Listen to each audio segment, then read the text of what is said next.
Can I invite members to switch off mobile phones and welcome them to the 17th meeting of the Standards, Procedures and Public Appointments Committee in 2013. First item today is for members to consider correspondence received from Alex Johnson on the proposed cross-party group on Japan.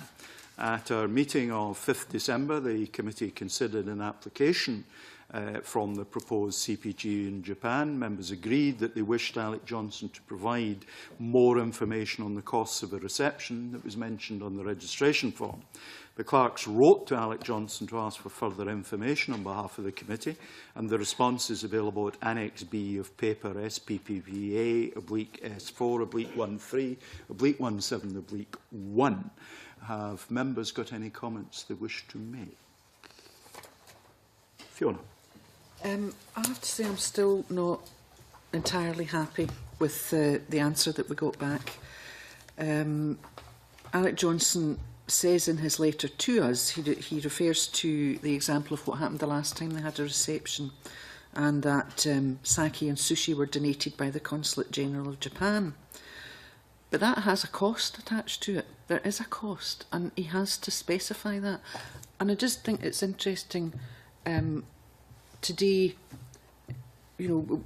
our committee is looking at lobbying in the future and how we have transparency in lobbying. And we've worked really hard on these forms for registration for a cross-party group so that everything is as open and transparent as possible. And I still don't think that meets that standard.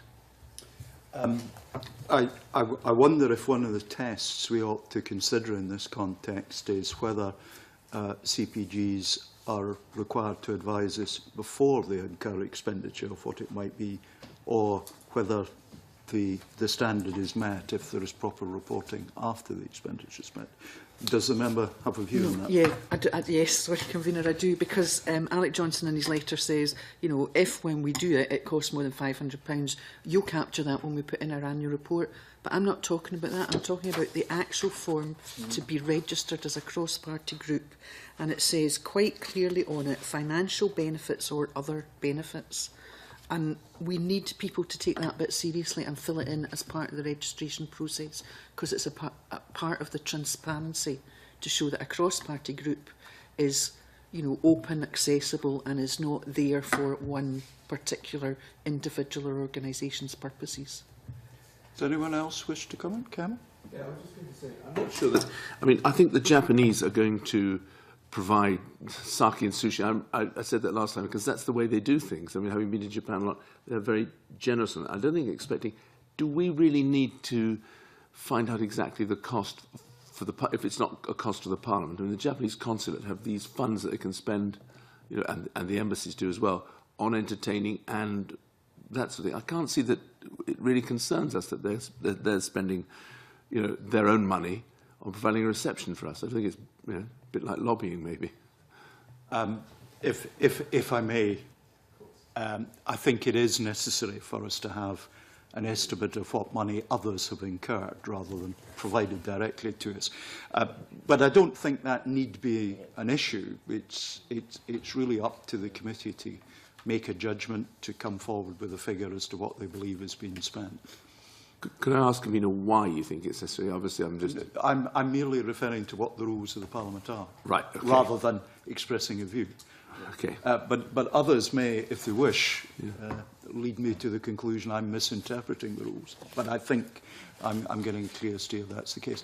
Can I suggest to the committee that we're clearly minded that this is a proper purpose for a cross-party group. Our concern is a specific transparency one, and the paperwork that's necessary to be provided to deliver that transparency. That we've discussed this a couple of times, and I think we're at a very clear position where we require, on the form that's submitted and registered and published, that there be an estimate of what a putative meeting is going to cost. Can I suggest that you delegate to the convener the authority to approve this CPG subject to our receiving that, rather than having to return to this as a committee. But I'm in members' hands. I'm only seeking, and in particular, Mistress MacLeod, if you're happy with that, or do you wish the committee to return to this? I would want us to be unanimous on this. Yeah, and just, and it's not about this being the cross-party group in Japan, and it's about, we have worked really hard on the registration form for cross-party groups to ensure absolute transparency of all cross-party groups and how they work. You know, if I can answer some of Cameron's points, it's not about a cost to the Parliament.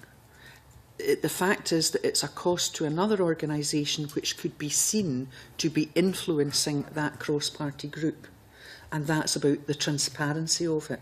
So I'm just, yeah, I mean, I'll go for consensus, but I think what I'm trying to put on the record is for all future people who are filling in a cross-party group registration form, take the section financial benefits or other benefits as seriously as we as a committee take it, because this is about transparency for registration. I've just drawn to my attention quite properly that, of course, a figure has been provided in the letter, but it hasn't been put on the registration form. Margaret. No, good is to confirm really that it is only when it exceeds £500 that it needs to be declared. Yeah? Yes, Yeah. that's correct. So can I go back to the suggestion I made that we're hearing in the letter that it's expected not to exceed £500, subject to the CPG, Mr Johnson, providing the information on the form for publication, that are you happy to delegate to the convener? I'm getting a nod from Fiona. Right, I don't want to railroad this. Everyone's happy with that? Right, okay. Thank you very much indeed. And that ends the public part of the meeting. Subject to having the form completed in those terms. Yes. And right. I will take responsibility for seeing that happens, and then will be approved. Thank you. Right. That ends the public part of the meeting. Thank you.